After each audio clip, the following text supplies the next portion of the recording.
We start 10 minutes of nonstop news with the resignation of the University of Colorado's athletic director. Good afternoon, I'm Ann Trujillo. And I'm Mike Landis. Dick Tharp is a central figure in the recruiting scandal and most recently has been criticized for spending practices involving the football team. 7 News reporter Hendrik Sabrandi's live on the CU campus. And Hendrik, this resignation has been rumored for some time. Well, it certainly has been. What happened today. It may have been inevitable given the questions that have been raised in the last week or so. Even Dick Tharp in his resignation letter suggested he was being pushed out. Dick Tharp did not show up for work today. He let his letter of resignation speak for him. Tharp wrote, "Having been informed that the leaders of this university have decided in favor of my departure, I hereby offer to resign and retire early for my position of Director of Athletics effective November 30. Tharp said he resisted calls for him to step down, but then added, "I have found myself increasingly segregated, restricted in my ability to manage, and silenced. This has been the most frustrating experience of my life." Only someone who's walked in his shoes can fully appreciate Dick's labors on behalf of CU Athletics. Football coach Gary Barnett says Tharp cared about the student athlete as a total person. Today, some of those student athletes said his resignation wouldn't really affect them. I don't think that's going to be a big deal to us. I mean, we just focus on beating Nebraska. CU cross country team won nationals today.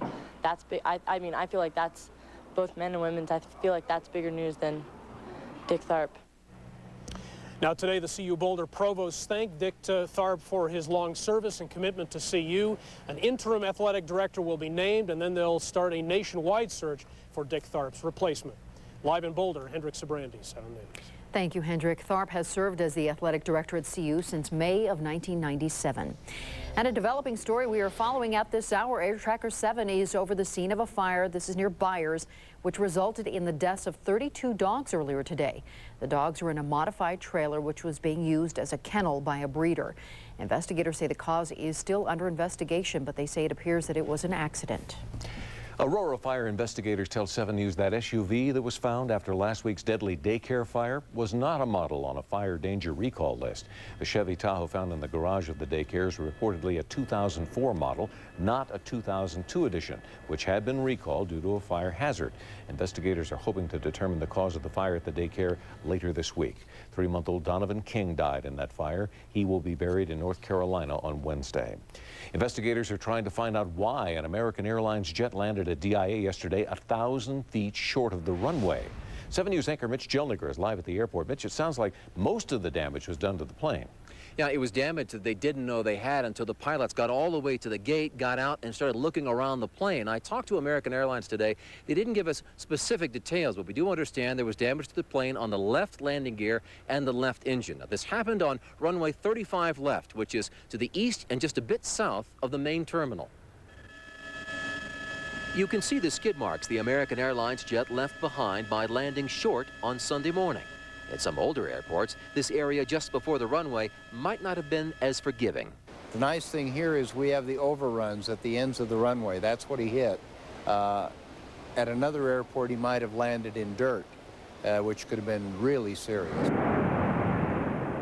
The runway was back in service by Sunday evening. No damage to the runway surface. But the American Airlines MD-80 took out some runway lights, which caused damage to the plane itself. It took out 10 lights. They had to replace 10 lighting fixtures. They're 2 or 3 feet tall, and they're frangible lights. They're made to break off when they get hit. Head back live. The good news, no serious injuries in this incident amongst the 103 passengers and 5 crew members. Well, it's rather unusual for a commercial airliner to land short like this. Weather may have been a factor. Yesterday morning when this happened at 10:30 in the morning, it was foggy and visibility was limited, only about 1,400 feet.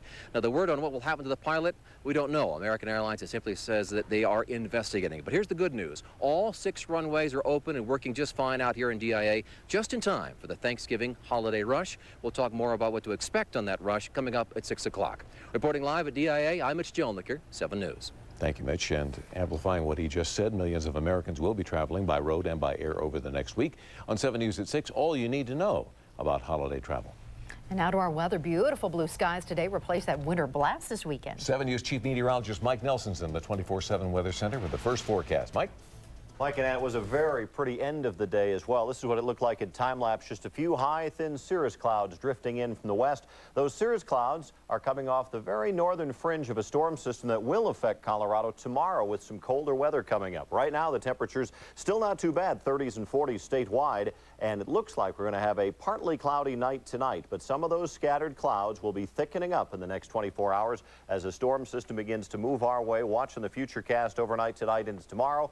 A little bit of snow developing over the northern mountains tomorrow. Just a few light snow showers here in the Denver area, and a major storm system expected for the Midwest. So if you have some travel concerns heading off to the east, you'll want to stay tuned for the forecast coming up in more detail in just a bit. Back to you. All right, Mike, thank you. A decision today on the future for a Denver middle school. The KIPP proposal has been selected for Cole Middle School. That means next year the school will be operated by the same organization that currently runs the Sunshine Peak Academy in Denver. Cole will be turned into an independent charter school next year because of poor CSAP scores 3 years in a row. It is the first school in Colorado to be turned into a charter by law. Now, when it comes to Colorado preschoolers, 24 states spend more per child than Colorado does. Colorado spends just over $2,800 per child enrolled in preschool. According to the National Institute for Early Education Research, that is nearly $600 less than the national average. We have new details this evening on a 7 News investigation. The Colorado Attorney General is reviewing cremation logs and other documents of the area's largest crematory. This after a 7 News investigation raised serious questions about cremation practices at Olinger's Hamden Mortuary. And 7 News investigator John Ferrugia is here with the latest. John? Well, and our investigation revealed sample copies of cremation logs which appear to indicate more than one person cremated in a chamber at the same time. Now, what makes these of even greater concern that is a Colorado family, the Redwoods, who never gave permission for their twins to be cremated together.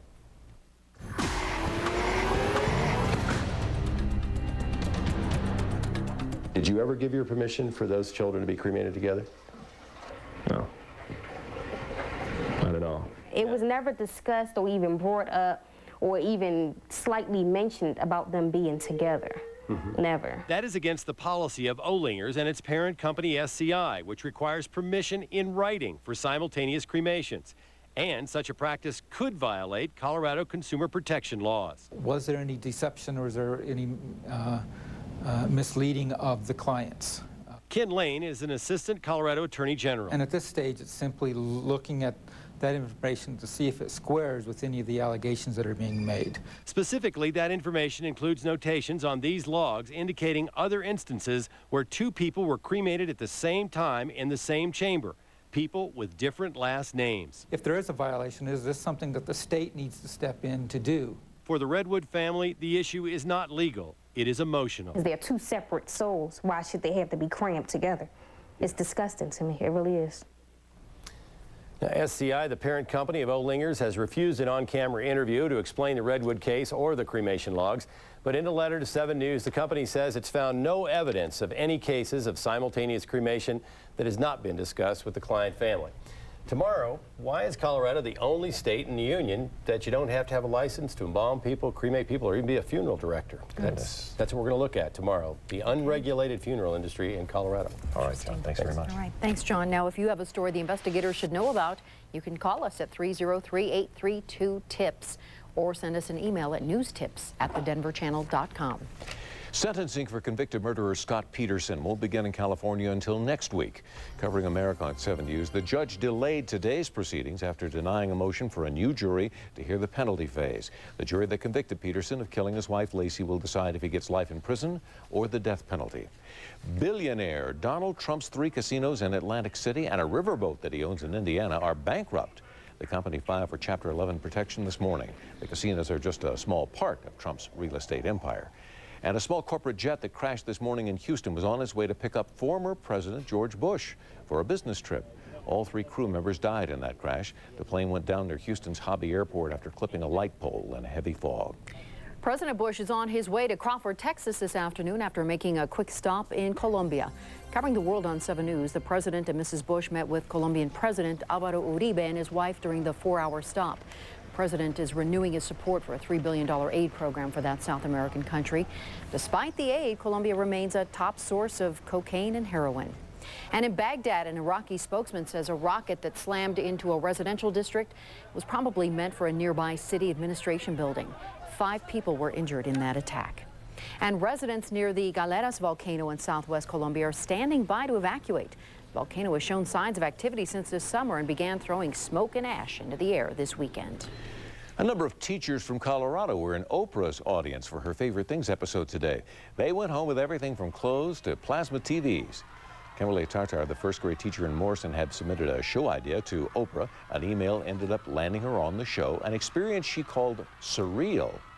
I've watched her show. I've seen the other Favorite Things shows, and you know, you sit home in the audience going, "Oh, I wish that was me. Oh, I wish I could be on that show." And now it is you. Now it is me. It is you. Kimberly says the best gift was the laptop computer.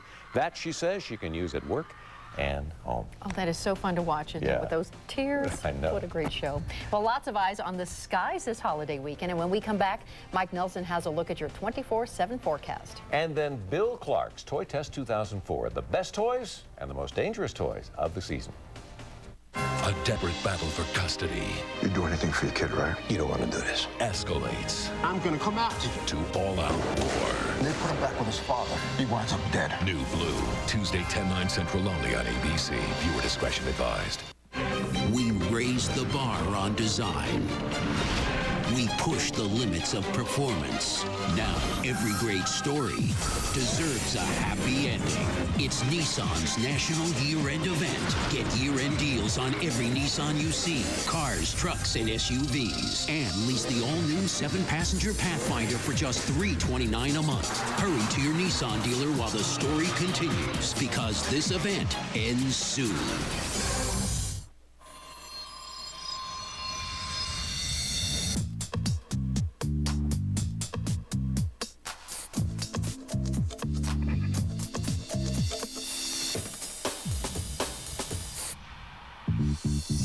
At Cost Cutters, our stylists will give you a look that lets you express yourself.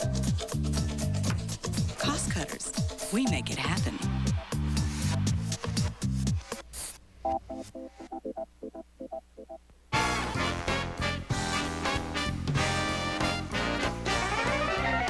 King Soopers, right store, right price for the holidays. 10 minutes of non-stop news and your wake-up weather. Tonight, only on 7 News at 10.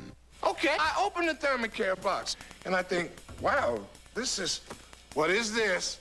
And while I'm wondering what a heat wrap does, I realize, whoa, it gets hot. Then I put it on my aching back, and it really starts to sink in. The heat, I mean. It's like a heating pad without the cord. And my pain just melts away. I feel like I could do backflips. No. And for stiff knees, try new Thermacare for knees. Wrap everyone on your list in cashmere at prices you'll have to see to believe. Don't miss the Cashmere Gift Event this Friday at TJ Maxx. Doors open early at 8 a.m.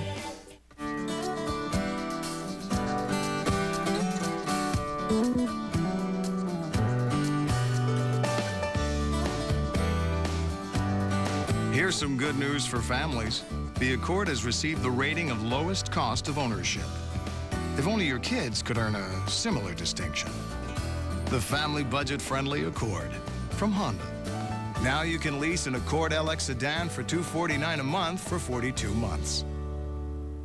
Tonight, what's going on at the Lincoln Memorial in Grand Canyon that has some Christian groups outraged? And why are they now working so hard to change what Americans see and read when visiting these national treasures? Don't miss World News Tonight with Peter Jennings tonight. Well, the big story in the weather today down in Texas, where San Antonio and Austin, Texas, had record rainfalls in the last 24 hours. Over 4.5 inches of rain, eclipsing some of the old marks, which in some cases had been less than an inch of rain for the entire day as far as the record. That's one part of a storm system. There's also a low that's back in Arizona and a cold front that is coming down from the north. Here's what happens tomorrow. All of this activity begins to come together, but just a little too far south of Colorado to bring us a big storm. We'll be colder tomorrow as this front pushes by, but it looks like all the energy is going to push farther to the east. If you're traveling this holiday week, this is what it looks like on our Futurecast forecast. This is Tuesday into Wednesday. Watch all of the precipitation. This is snow. This is rain. You'll see the areas highlighted in yellow and orange. Severe thunderstorms. That's possible into Wednesday across the midsection of the country. We should have a little bit of snow, not much accumulation here, maybe a few inches in the mountains and less than an inch in the Denver area out of this particular storm, but it will be colder as we head on into Wednesday and then warm up a little bit for Thanksgiving Day. Overnight tonight, teens expected in the mountains, a touch of snow developing late, mainly in the 20s out on the plains. Tomorrow, the highs are going to be mostly in the 30s, so significantly cooler than the mid-50s that we had in the Denver area today, and there will be just a little bit of snow coming up. That's a view from Thornton. As the sun sets, we're looking up toward Long's Peak off there in the darkness. For tonight, clear early, and then skies will be clouding up later on, and a low temperature at 24 degrees. Tomorrow will be colder with some snow showers, but not a big deal for tomorrow. 38 for high temperature. Wednesday, dry, 39, windy and milder. Thanksgiving Day with 53. Another storm system coming up Saturday and Sunday. Depending how that one lines up, could be a pretty good snow producer in time for the holiday weekend. Nice. Nice to know. Nice to know. Thanks, Mike. All right, that's going to do it for us. Bill Clark's Toy Test 2004 special is up next. We'll see you back here for 7 News at 6.